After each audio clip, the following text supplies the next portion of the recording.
ওরে তুই যাকে ধরিস তার পড়ার ভয় থাকে রে, আমি যাকে ধরি তার তো পড়ার ভয় থাকে। এই হলো সখ্য প্রেম, যেন দগ্ধ হেম। এইভাবে বলছে, তুমি কি খাবে মিশু মিশু, বলো তুমি কি দেখবে। জটিল ডাক দিয়ে কয়, ভাই রে আমার তো দেওয়ার মতো কোনো সঙ্গতি নাই রে, আমি কি দেব। জানিস আমার বিধবা মা, আমার বাবা নাই, ছোটবেলা বাবা মরে গেছে, আমার দেওয়ার মতো সঙ্গতি কিছু নাই। বলছে নাছর বান্দা, একান্তই দিতে হবে। ও একান্তই দিতে হবে, শোন তাহলে মনের কথা কই, আমি দেব, বাকি আছে যে দই। ও তো জানে না ছোট ছেলে যে দধি কিনতে অনেক টাকার প্রয়োজন হয়। স্কুল ছুটি হয়ে গেছে, পাতার শাড়ি বগলে করে যার যার ছেলেরা বাড়ি চলে গেছে। এখন ওই জটিল আস্তে আস্তে উদাসীন আনমনা ভাবে ওর বাড়িতে গেছে, গিয়ে দেখে ওই পর্ণ কুঠিরের পাশে একটা কুটির সনে হেলান দিয়ে মা কাঁদতেছে, অবগুণ্ঠন টেনে, ঘোমটা টেনে কাঁদতেছে, আঁখি জুড়ে কাঁদে ডুবকে ডুবে। বলছে মা তুমি কাঁদো কেন। মুচকি হাসি দিয়ে মা চোখের জল মুছে বলছে, কই আমি তো কাঁদিনি বাবা, তুমি কাঁদো নাই। মা আমি বড় হয়ে তোমার ওই চোখের জল একদিন মুছাবো। কান্না কি আসে না কথাটা, কান্না কি কথাটা আসে না যে আমি বড় হয়ে তোর ওই চোখের জল একদিন মুছাবো। মা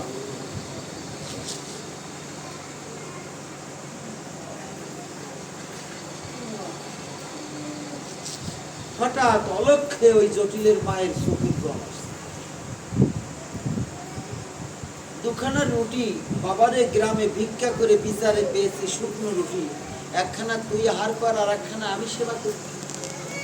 জটিল করে বর্ণনা, না মা ওই রুটি আমি খাবো না। আজকে জানো স্কুলে গুরু মশাই একটা দাবি করেছে আমাদের ছাত্রদের উপরে, ওনার মায়ের বৈষ্ণব সেবা আগামী দিন, ওই আগামী দিন বৈষ্ণব সেবায় কেউ চাউল, কেউ ডাউল, কেউ তরকারি, যেগুলো অতীব দরকারি সবাই সব কিছু দিয়ে গেছে। হায় আমি তো দিতে পারি নাই কিছু, ওরা আমাকে বলছে তুমি কি খাবে মিশু মিশু, তুমি না দিতে পারলে এই নেমন্তন্ন খেতে আসতে পারবে না।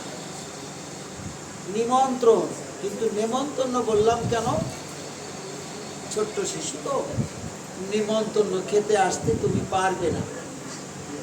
তাই মা মনের কথা কই, আমি বলেছি আমি দেব, বাকি আছে যে দৌড়।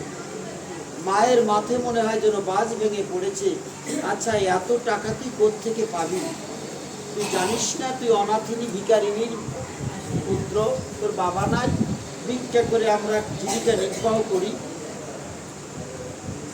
এই রুটি খা। মা বলে খা, ছেলে বলে খাবো না।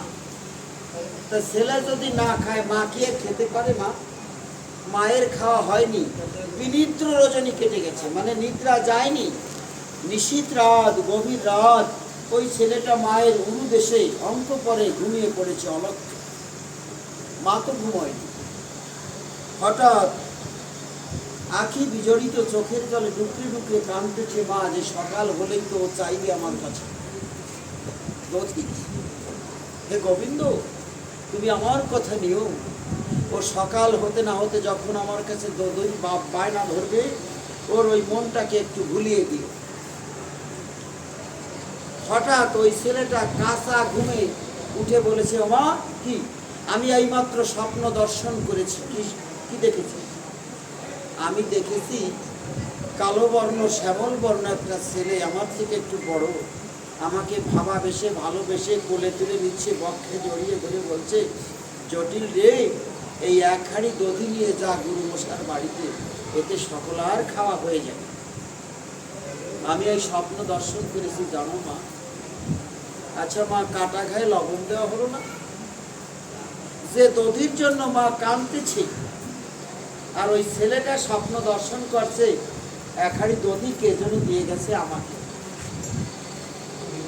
ছেলে কাঁদে মা কাঁদে, কাঁদতে কাঁদতে দুইজনে মনে হয় যেন ওখানে একটা কান্নার নদী বয়ে গেছে। আমার মনে হয় একটা বিরহের যমুনা তৈরি হয়েছে। ওই বিরহের যমুনার ওপারে বসে হয়তো অলক্ষ্যে আমার প্রাণ গোবিন্দ বাঁশি বাজাচ্ছে। জয় নিতাই, জয় হরি বল।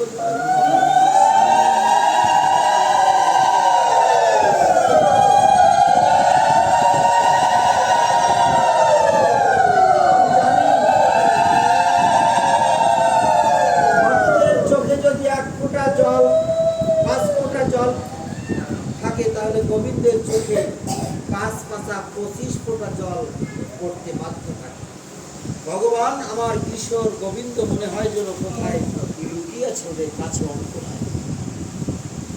হঠাৎ ছেলেটা ডাক দিয়ে বলছে, ওমা আমাদের কি কোনো বড়লোক আত্মীয় নাই? জবাব আছে, বলছে বাবা তুই জানিস না এই সংসারে সুসময় অনেকেই বন্ধু বটে হয়, অসময় হায় হায় কেহ কান নয়। এটা বাস্তব রিয়েল কথা। সংসার জীবনে যদি কেউ দারিদ্রতায় পড়েন, দুঃখে পড়েন, দেনা হন, দেখবেন আপনার আপনজন পশ্চাৎ অপসরণ করে পালিয়ে যায়। আপনি পাবেন না। যখন আপনার টাকা পয়সা হবে, সুসময় হবে, দেখবেন আপনার টাকার প্রয়োজন না, আপনাকে টাকা এটা মানব জীবনে।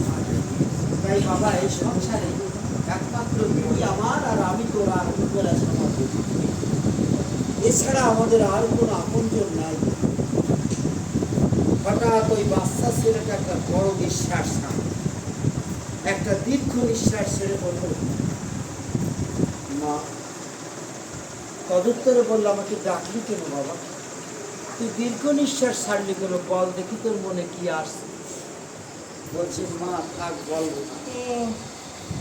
আবার মা শুনতে বড় ইচ্ছে, বলছে, না বাবা বল, তুই অত বড় নিঃশ্বাস ছাড়লি কেন? বললো, মা আমাদের যদি কোনো বড় লোক আত্মীয় থাকতো জানো, আমি টাকা ধার করে তার কাছ থেকে টাকা এনে গুরু মশাইয়ের বাড়িতে দধি কিনে নিয়ে যেতাম। আমি বড় হয়ে ইনকাম করে ওই টাকা পরিশোধ করে দিতাম। মায়ের চোখের জল ঢলে পড়ছে ধরাতল। মা চিন্তা করে, গোবিন্দ তুমি কি নিঠুর, তুমি কি বধির? মা গালি দিচ্ছে প্রাণ গোবিন্দকে, বাবা তুমি কি নিঠুর, তুমি কি বধির, তুমি কি কানে শোনো না আমার পুত্রের আবদার?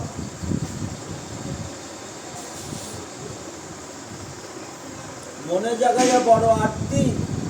মা এবং ছেলের কথোপকথনে অলক্ষ্যে ওই মাটার চোখের কোণ দিয়ে পড়ে গেছে জল।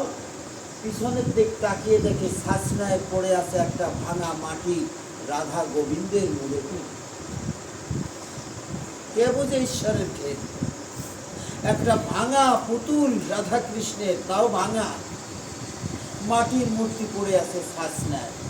বাবু দেখছে ব্যাপারটা, একটা আস্থা পেতে পারত না রাধা গোবিন্দ মূর্তি পেয়েছে কি?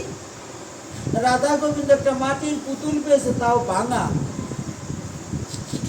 বলছে, ওকে মা, বলছে ওই তো তোর বড় দাদা, আমি দিয়েছি ওকে জ্যেষ্ঠের মর্যাদা। কি বুঝাবে ছোট্ট বাচ্চা ছেলেকে? একটা কথা বলতে হবে, তাই বললো যে তোর দাদা হয়।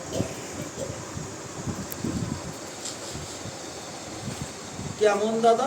বললো কি, শোন, তুই আমার গর্ভে আসার আগে ওই বড় ছেলে এসেছিল আমার গর্ভাদেশে, জানিস ওকে নিয়ে কত দিন আমি সংসার করেছি।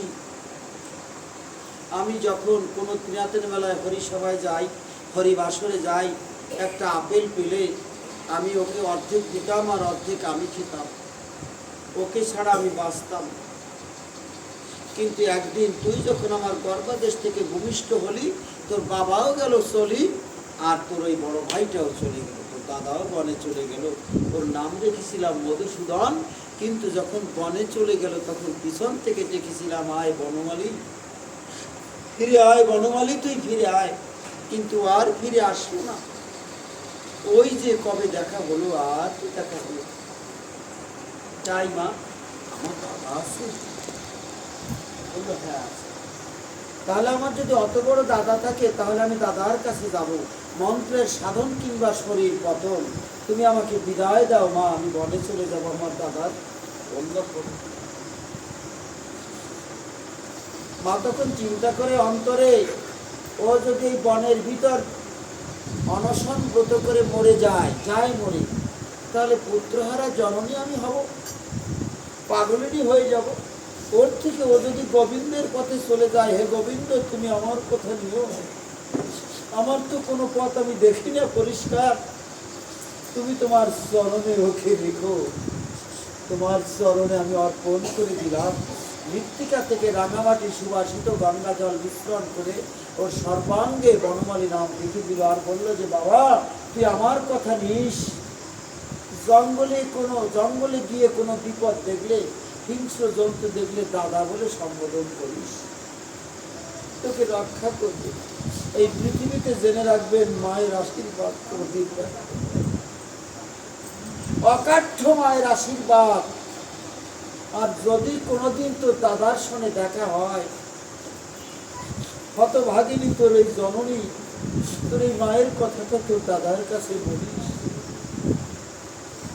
তুই আমার কথা ল, আমার এই চোখের জলটা তুই সাথে নিয়ে যা, কোনোদিন যদি গোবিন্দের সঙ্গে তোর দাদার সঙ্গে দেখা হয়, সেদিন আমার চোখের জলটা তার চরণে বিলিয়ে দিস, বিকিয়ে দিস। জটিল বিদায় নিয়ে চলে গেল, জঙ্গলে গিয়ে জ্ঞান শূন্য হয়ে পড়ে গেছে, হোঁচট খেয়ে মাটিতে পড়ে গেছে। ওই অবস্থায় ডাক দিয়ে বলেছে, ওই পায়ে চলা মেঠোপথকে, তুমি কি আমার দাদাকে দেখেছো? পথ জড় পদার্থ, সে ডাক দিয়ে কয়, ও জটিল তোমার দাদাকে আমি দেখি নাই, তবে শোনো তুমি মন করো না ক্ষুণ্ণ, তোমার বাবা তোমার দাদাকে পাবার জন্য কত আউল, কত বাউল, কত নরবেশ দরবেশ, কত নেড়া, কত সখী বেটি, কত মহাজন চলে গেছে আমার বুকের পর দিয়ে হেঁটে, আজও পড়ে আছে তাদের চরণ চিহ্ন। আমি আশীর্বাদ করি অবশ্যই তুমি তোমার দাদার দেখা পাবে। ওখান থেকে জটিল চলে গেল, গভীর অরণ্যে হারিয়ে গেল। দাদা দাদা বলে ক্রন্দন করছে, হায় এই যে একটা কথা, ওখানে কি ভগবানের নাম লিখেছে? হ্যাঁ, ওই জটিল ছোট্ট ছেলে মায়ের আশীর্বাদ বলছে, ওই তোর দাদা, নাম রেখেছি মধুসূদন, আর এক নাম বনমালী। তাই উনি তো কোনোটা বলেই ডাকে না, বলছে আমার দাদা। তাহলে গীতার চতুর্থ অধ্যায়ের 11 নম্বর শ্লোকে বলছে যে যথামাং প্রপদ্যন্তে তামস তথাইব ভজম মম বর্তানুবর্তান্ত মনুষ্য পার্থ সর্বস্ব। তাহলে বুঝতেছেন যে গীতাটা কত বড়, যে যেভাবে আমার ডাকে। তাহলে জটিল ডাকছে দাদা বলে, দেখা না দিয়ে পারে, জ্ঞান শূন্য ভক্তি নিয়ে যে ডাকবে তা বলে ডাকবে, আসবে না। ছোট্ট একটা কথা মনে পড়ে গেছে, এখন কতটুকু সময় আছে তা জানি না, আপনাদের কি ভালো লাগতেছে না বিচলিত মন তাও তো আমি জানি। খেয়াতরিতে এক বোকা খেয়াবায় নাবিক, হঠাৎ নারদ মুনি, একটা এক্সাম্পল দিচ্ছি কিন্তু কথাটা, নারদ মুনি এই খেয়াতরিতে উঠেছে। এখন নারদের হাতে বিনা যন্ত্র, হরিনাম করে। ওই বলদ ডাক দিয়ে কয়, আচ্ছা গোসাই তোমার এই যে কি এটা? এটা তুই জানিস না, এটা দিয়ে হরিকে আমি ডাকি। ও তুমি হরিকে ডাকো, তুমি তাহলে সাধু? যে হ্যাঁ আমি সাধু। তাই এখন নারদ করে বিবেচনা, এ তো মূর্খ, কি বলবে, তুই দীক্ষা শিক্ষা নিয়েছিস? দীক্ষা মাথায় লয় না খায়, কত বড় মুশকিলে পড়ে গেছে। বলছে আরে বোকা, দীক্ষা শিক্ষা কানে নিতে হয়, হরিনাম, দেহটা পবিত্র হয় চলাচলে, তবেই ভগবানের কথাগুলো উপলব্ধি করা যায়। ও তাই কথা, দাঁড়াও, আমার কি করতে হবে, আমার দাও দীক্ষা। গোসাই আটকে গেছে, এখন বলছে তো ডুব দিয়ে দেখেন, ভগবানও প্যাসে পড়লে কি করে। এখন নারদ মুনি প্যাসে পড়ে গেছে, কথা ডুব দিই, ওই নদীতে ডুব দিই, কিছু তার দেখ কানে। এখন নারদ করে বিবেচনা, উলুবনে কি মুখতে ছড়াবো কি ছড়াবো না, তো বসবে না এই নামের মাহাত্ম। অতএব বলে এমন একটা নাম দেবো যে নামের কোনো মাহাত্ম নাই। এই তোর হাতে কি হইটা? কয় লোকি। লগি মানে কি বোঝেন তো আপনারা? চোর, নৌকা বাওয়া দণ্ড যেটাকে বলে, নৌকা বাওয়া আকর্ষণীয় দণ্ডকে চোর বলে। তাকে মাপ দিন, এই বাঁশের চোর যখন মাপ দিয়েছে ওই সে 10 হাত ভগবানের খেলাতে কি ওই কানে খুদিয়ে কয় ওই 10 হাত বলে ডাকছে, পাবি তরিষ্ঠ সংক্ষেপে করছি। এখন 10 হাত বলে ডাকতেছে, ডাকার সঙ্গে সঙ্গেই একনিষ্ঠভাবে ডাকছে বলদ মানুষকে। ডাকলেই দুর্গা দেবী নাচতে নাচতে 10 হাত নিয়ে দাঁড়াইছে নৌকার উপর। কয় তুমি কি ডাক? কয় কেন আমার দিয়ে ডাকলি 10 হাত নিয়ে? ও তাই তুমি কি এই অনন্ত জগতের মালিক? ওই যে মাইয়া না পুরুষ না দেবতা না দেবী এ জ্ঞান তার নাই। তাই তুমি যদি অনন্ত জগতের মালিক হও তাই কি করবো তোমার? তাই তোমার ওই যে হাতে কি 10 হাতের বিবরণ অনেক সময় লাগে তাই দেবো না। কয় যে ওই যে ওইটা দিয়ে কী করবো, মানে ওই যে ডম্বুর আছে ওটা দিয়ে আমার ইষ্টকে ডাকি। কয় তোমার আবার ইষ্ট আছে, তোমার আবার প্রভু আছে, স্বামী আছে? বলে কি কয় আমার স্বামী আছে না? তা ডাক দাও তোমার স্বামীর। ওই দুর্গা যখন ডাক দিল ডম্বুরে বাড়ি দিয়ে অমনি আশুতোষ বলা না পাইছে, মানে শিং, ওই শিঙা মানে ওই যে মোষের ওই কালো রঙের আছে না মোষের পোড়া শিং, ওই শিং নিয়ে আইছে পুয়তি পুয়তি। কয় যে তুমি কিনা? রজত কান্তিধারী শিং, বড় পেট, তাকাইয়ে কয় এইবার অলি হতে পারে তোমার মতো মাইয়া ছেলের এই রমি বেটাকে দরকার। বলো তো মানুষ তো এইরকম পেট ফুট এইরকম মতো না হলে কেউ আয় যেরকম বউ সেইরকম বেটা, ও যা বসছে তাই কয়। তা শিবদের কথা হাসতেছে কোন বলদের ভালাই কয় তোমার ওই কালো গরু সিং দিয়ে করো কি? কয় যে বাবা রে আমার একজন ইষ্ট আছে। কয় যে তো বাড়ি ভাসাতে পারলাম বলদাটাতে কয় নাও কিন্তু ভরে যাচ্ছে দেবদেবীতে। কয় যে তোমার ইষ্ট আছে মানে তোমার ইষ্ট মানে কি? বলে আমার একজন গুরু আছে। ডাকো তারে, তার কি দেখি খুদা দিদি। ওই সিংহাই যখন পঞ্চমুখে নাম হরিনাম করছে অমনি নাচতে নাচতে শ্রীকৃষ্ণ আইছে। শ্রীকৃষ্ণ যদি আসে তাই দেবদেবীরা বাকি থাকে। এখন তো নাট ডালি তলায় ধরা, এখন বলতেছে যে তাই এখন শ্রীকৃষ্ণ এই যে কে? এই ছেলে তোমার বাড়ি মানে বলদ মানুষ কিনা? শ্রীকৃষ্ণ হল নৌল কিশোর বংশীদার, দাড়ি মোজার জ্বালায় না, তারে কয় নৌ, কিশোর বয়স, কোনোদিন বুড়া হয় না। এখন বলছে যে এ তো দাড়ি মোজ জ্বালায় না, এটা বাচ্চা ছেলে, তাই ইনি কিডা কে? বলছে যে শিব বলতেছে ইনি তোমার গুরু। কাজে এইটা কোনোভাবেই মানতে পারি না, আমার সাথে ফাজলেনি যে পাইছে। তোমার গুরু মানে একটা বাচ্চা ছেলে তোমার গুরু? কাকি হ্যাঁ বাবা, এ সব এ বুড়াও হতে পারে, এ ছোটও হতে পারে, এই অনন্ত জগতের মালিক ইনি, এনার নাম কৃষ্ণ। তাই তাই এই বাসা তোমার হাতে ওটা কি? ওই শ্রীকৃষ্ণকে বলতেছে, বাচ্চা ছেলে তো কেছে বাসা তোমার হাতে ওটা কি? বলে এটা একটা বাঁশি, বাঁশের বাঁশি। ও দিয়ে কি করো? বলে এ দিয়ে আমার ইষ্টকে ডাকি, আমার একজন গুরু আছে। জ্বালায় পড়লাম তো, এত গুরু। আমার একজন গুরু আছে, ডাকো তারে, দেই তোমার গুরু কিনা। তাই যখন ওই বাঁশিতে তান ধরেছে আমার রাধারানী কি আর থাকতে পারে? নাচতে নাচতে রাধারানী এসে উপস্থিত। এখন তাকাইয়ে দেখে দুটো মেয়ে ছেলে, লাস্টে নাকি আমার কপালে এই পর্যন্ত। তাই রাধা কৃষ্ণর যেখানে যুগল মিলন হয় সেখানে কি ওই বলদার বলদ থাকে? ওই প্রেমের পরশে লৌহ যেমন সোনা হয়ে যায় পরশের স্পর্শে, তেমনি রাধা কৃষ্ণ যে নৌকায় দাঁড়ায় সেই নৌকায় কি আর সেই বলদ থাকতে পারে? আমি করি বর্ণনা।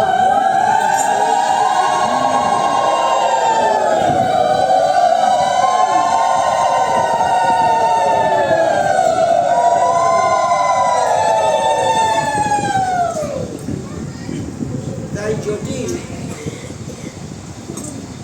একটা শার্দুলকে দেখে বলেছে, হে শার্দুল তুমি বলতে পারো আমার দাদা কি এই বনে আছে? শার্দুল মানে বাঘ বলছে না, আমি তো দাদাকে দেখি নাই, আমি তো বন্য পশু, তবে আশীর্বাদ করি অবশ্যই তুই তোর দাদার দেখা পাবি। সবার আশীর্বাদ নিলেন। এবার ঋষ কৃষ হয়ে অনিদ্রায় অনাহারে ওই ছেলেটা হোঁচটকে মাটিতে পড়ে গেছে। ভগবান কি আর থাকতে পারে? ভক্ত যদি এভাবে তাকে ডাকে, এবার কি করলো ভগবান, হঠাৎ গোলক ছেড়ে শ্রীকৃষ্ণ এসে বলল, ছোট ভাই এবং বড় ভাই যেভাবে কথোপকথন হয়, বলছে জটিল তুই কি আমায় ডাকলি না? কে তুমি? বলছে কেন, আমি তোর বড় দাদা। মা তো আমাকে মধুসূদন বলে ডাকতো, পরে আমাকে বনমালী বলে ডেকেছে। আমি তোর দাদা, দেব তোকে আমি জ্যেষ্ঠের মর্যাদা। দাদা আমাকে তোমার সোহাগ করা লাগবে না, তুমি ওইখানে দাঁড়াও, আমার প্রশ্নের জবাব দাও। আমি থাকি মায়ের বাসে, তুমি থাকো না কেন মায়ের কাছে? তোমার মতো বড় ভাই যার, তার মা যদি গ্রামে ভিক্ষা করে, তোমার লজ্জা করে না? এটা সত্য কথা কিনা বলুন? তোমার মতো বড় ভাই থাকতে যদি মা আমার গ্রামে ভিক্ষা করে, তোমার লজ্জা করে না ছোট ভাই বলে পরিচয় দিতে? ভগবানের কোনো বাক্য আছে? জড় জগতে কোনো বাক্য নাই, কিন্তু অন্তর্জগতে অভাব নাই। ভগবানের থাকে নাকি যে অভাবের অভাব? ভগবান ডাক দিয়ে কয়, তুই বড় কাদালি আমাকে। জটিল রে, আমাদের সংসারের ব্যাপারটা তো আমি বেশি জানি। কিন্তু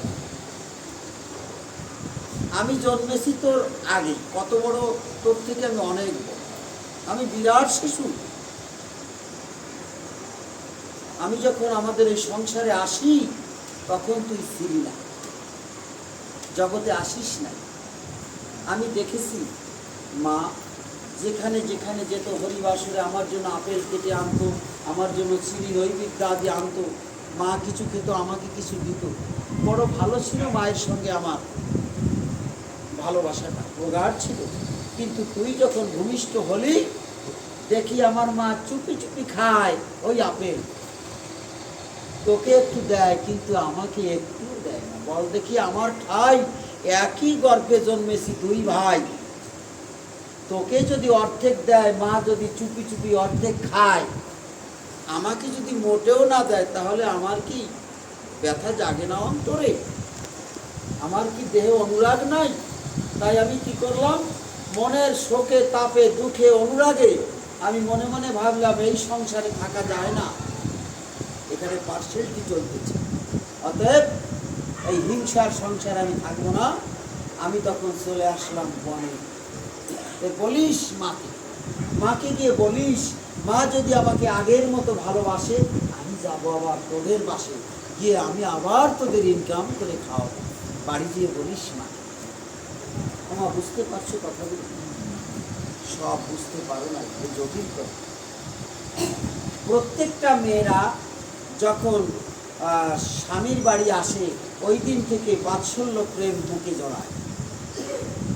পুত্র হবার মানুষে ওই মন্দিরে মন্দিরে কাঁদে, হে গোবিন্দ, আমার গর্ভে যেন একটা পুত্র সন্তান আসে। কি করে? ওই মন্দিরে আপেল কেটে ওই গোপালের মুখে তুলে দেয়। বৈষ্ণব আসরে কেঁদে কেঁদে বলে, আমার গর্ভে যেন একটা পুত্র সন্তান এই বছর আসে। শ্বশুর শাশুড়ি কাঁদে, সবাই কাঁদে। সেখানে কি করে? বৈষ্ণবের কৃপায় ওই মায়ের গর্ভে একটা গোপাল পরবর্তী বছর আসে। ওই গোপাল যখন ওই মায়ের কোলে আসে, ওই আগের মতো কি আর ওই মন্দিরে বসে আর সেই গোবিন্দ কি ভজনা করে? আর কি মনে পড়ে?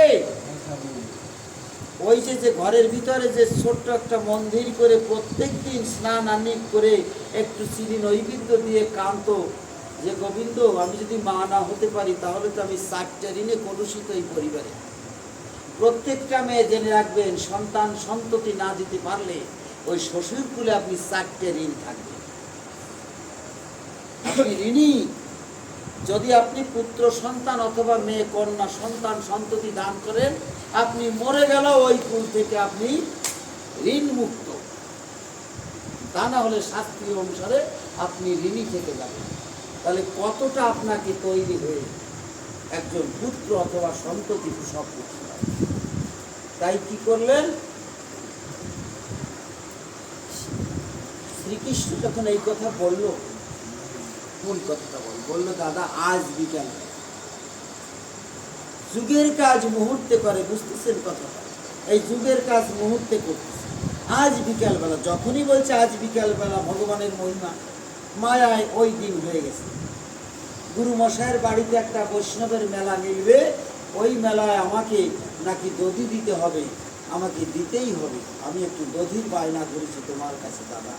ভগবান বলল, আমি হেমন্তের অনন্তের দধির ভাণ্ড মোর, আমি এই সাগরের জল পরিবদল আমি দধি জমাতে পারি। অকস্মাৎ দিল দধি এক হাড়ি। বলে কৃষ্ণ জগদীশ তুই নিজ হাতে ফিরিয়ে দিস। চলে গেল যখন গুরুমশাইয়ের বাড়িতে, গুরুমশাই হঠাৎ দেখে দধি আছে অল্প একটু হাড়ি। ওকে যখন ব্যত্রাঘাত করলো গায়ে, ও পড়ে গেল মৃত্তিকায়।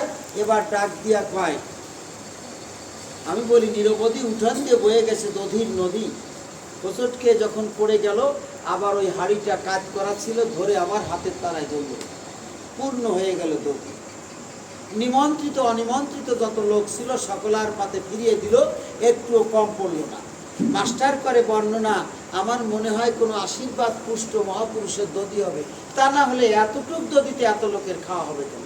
মাস্টার ডাক দিয়ে কয়, জটিল আমি শুনে লই, এ কোন গোয়ালার দই? কেন? আমার দাদা দিয়েছে, আমার দাদার নাম বনমালী। দেখাতে পারিস? বলে হ্যাঁ দেখাতে পারি, চলো। ও যে সত্যের বাঁধন ছিল, সত্যের বাঁধনে বাঁধা ছিল, তাই বলল চলো আমার সঙ্গে। মাস্টারকে নিয়ে যখন জটিল জঙ্গলে গেল, ডাক দিয়ে বললো, দাদা তুমি কোথায়? কথা দাও, কথা তো তুমি দিয়েছিলে, তুমি দেখা দাও। সত্যের বাঁধনে বাঁধা কৃষ্ণ দিল তার জ্যেষ্ঠের মর্যাদা। স্বয়ং কৃষ্ণ বনমালী যিনি, অমনি দাঁড়ালেন তিনি। এখন বলছে, কই তুই দেখিস, আমি তো দেখি না। জটিল বলে, মাস্টারের ঠাই। গুরুমশাই, ওই তো আমার দাদা এসেছে, দেখো বলে তাই। তুই তো দেখিস, আমি তো দেখি না। দাদা আমি তো তোমাকে দেখি, কিন্তু আমার গুরুমশাই তো তোমাকে দেখে না।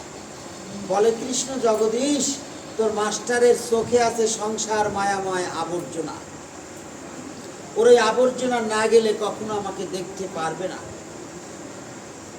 সুধানন্দ ব্রহ্মচারী যে বাণীটা ওইখানে যে পড়বেন, কি লেখা আছে, বিশ্বটা একটা পাড়া, সদ্গুরু ভজনা করলে পরে, স্বধর্ম পালন করলে ওই পাড়ার মাঝেই ভগবানকে তার স্বরূপ দেখা যেতে পারে, এমন একটা কথা ওখানে আছে ওনার বাণীটা।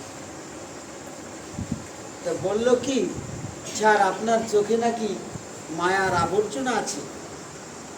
তা কিসে যাবে মায়ার আবর্জনা? বললো, তোর মতো কৃষ্ণ ভক্তের অঙ্গ পরস্বরূপ, তোর গুরুর দেহখানা লোহা আর তোর দেহখানা পরশ, তাই পরশের স্পর্শে লৌহ যেমন শোনা হয়, তাই তোকে স্পর্শ করুক, ওর কাম কামনা সমস্ত পুরুষ কামনার আগুন পুরুষ তোর মতো পরশের স্পর্শ করে, তারপরে আমাকে দেখবি।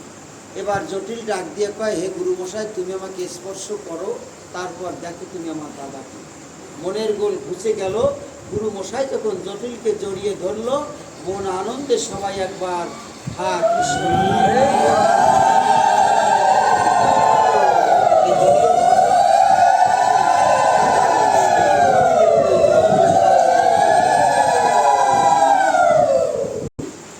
জগতে গুরুর জন্য শিষ্য তরে, কিন্তু আজকে দেখি উল্টা তার বাজারে, শিষ্যের জন্য আজকে গুরু তরে গেল।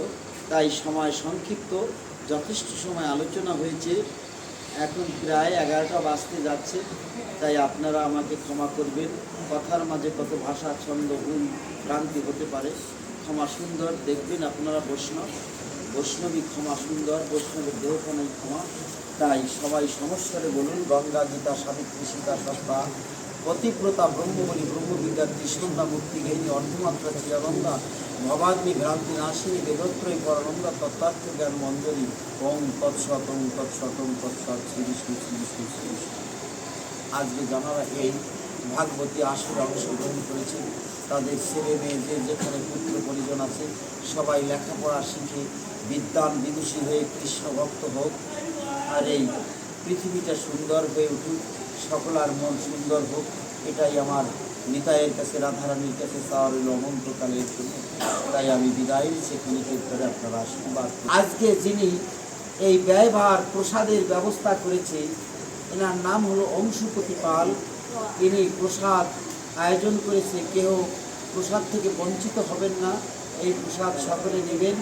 আর ওনার জন্য, ওনার ছেলে মেয়ের জন্য ওনার সার্বিক সমস্ত সংসারের সবার জন্য বাসনা রাখবেন, উনি যেন ভালো থাকতে পারে এবং সেই শ্রীকৃষ্ণের প্রতি যেন তার প্রতি মুহূর্তে মুহূর্তে ফলে ফলে যেন ওনার ঐকান্তিক ভক্তি জন্মে, প্রগাঢ় ভক্তি জন্মে এবং পাশাপাশি যেন অর্থ সম্পদ ফলে ফুলে সুশোভিত হয়।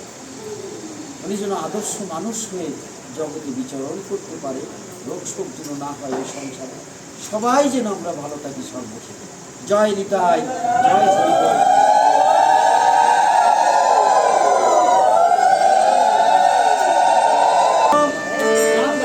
কৃষ্ণ কৃষ্ণ হরে হরে প্রভা হরে রাম হরে রাম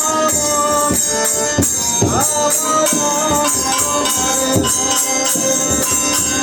হরে হরে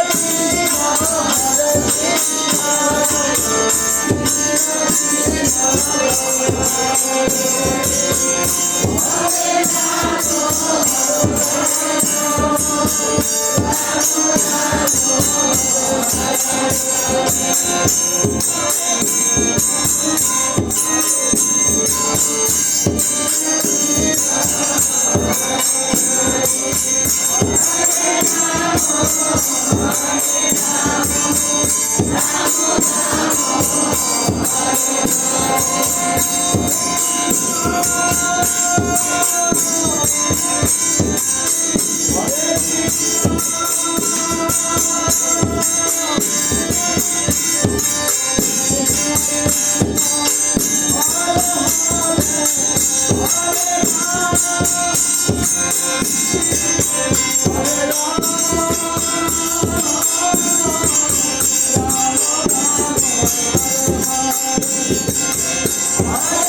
Hare